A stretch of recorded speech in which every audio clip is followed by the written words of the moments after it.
Hey YouTube, it's your girl Yona Marie, and today I want to go over 7 ways you can make your mic sound bad on purpose. Yona Marie music, create with me.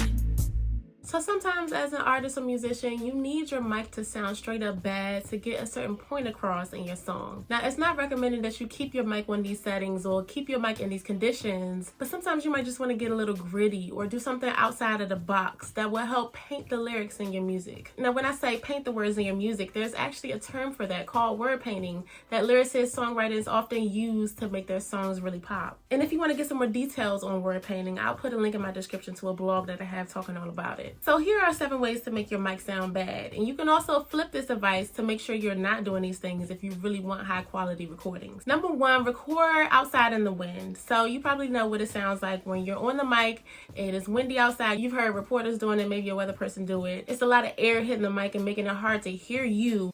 I'm coming to you live from outside. And that might help you to illustrate some lyrics you want to point out, or maybe you might want to do a little skit where you were outside talking to somebody in the rain, talking to somebody in a storm. And you can use this effect to your advantage. Another simple way to make your mic sound really bad is to record super close to the mic where your mouth is all up on the mic. Here's an example of me too close to the mic. If you have a pop filter, consider not using it for this one. You want to get really close to the mic. And also consider getting some extra spit in your mouth if you want to really emphasize and all it under the mic on purpose. Do that. You can also choose to record too far from the mic, which can come in handy if you wanted to record background vocals, for example, in a certain way. Maybe a background conversation in a skit, or maybe somebody yelling in the back to do some ad-libs, but you don't want them to actually record it close to the mic, like they were behind you and far away, but in the same room.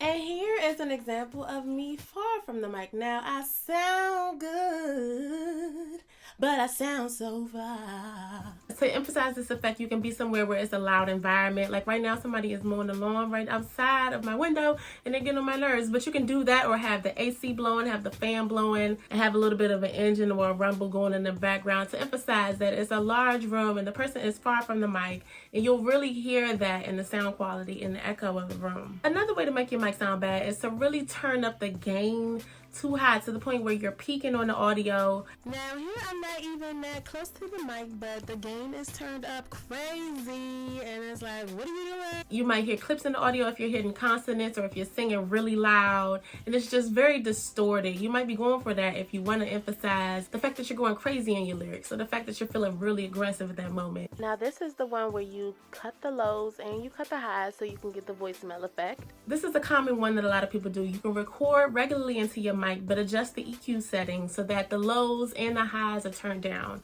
And what this would do is make it sound like you're in a phone conversation. And this is often done for skits, outros, intros, interludes. But you can also do it for vocal effects where you're singing, or maybe even be bold and put that in a hook. Another way to make it sound like your gain is too high when you're recording is to record it regular, but just use some effects like overdrive or distortion. I recorded this from the same distance, but the gain was regular, but I just added the overdrive effect, and next thing you know, it sounds like my gain was too high. This way your vocals will sound a little bit bad, but it'll still fit in the mix properly when your audio engineer is trying to mix it down and make sure all the levels are good. And one final way to make your vocals sound bad is another effect. You go crazy with the echo and reverb settings in your DAW, which is your digital audio workstation. So most songs that are put out like to have a little bit of reverb or echo on the vocals to give them a pop. But what if you just overdid it to the point where it's making the mic sound bad, as if you're in a, let's say, a live performance setting? In the audio, people don't know what they're doing in the audio visual department, and the mic is echoing all over the place and hitting people the wrong way. And this is the effect of too much echo and too much reverb to the point where you're like, what is up with that sound system? You might want the effect again for like a skit, or let's say you're feeling really emotionally lost in your lyric and you want to just put some crazy echo and reverb on it to signify how you just got lost in that space. So I encourage you to get creative with your vocal effects and the way you place your mic, because it's not all about perfection. At the end of the day, you might want to make some purposeful mistakes in your recording to give it more flavor, to give it more realism, and to give the song just a bit more life.